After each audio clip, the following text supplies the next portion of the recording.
আমরা বাবা মহাদেবের ভক্ত।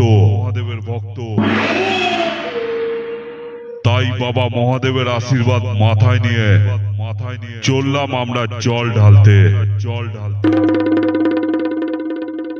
আমরা নাচবো, তোরাও নাচবি। হিংসা নয়, বন্ধু আয়।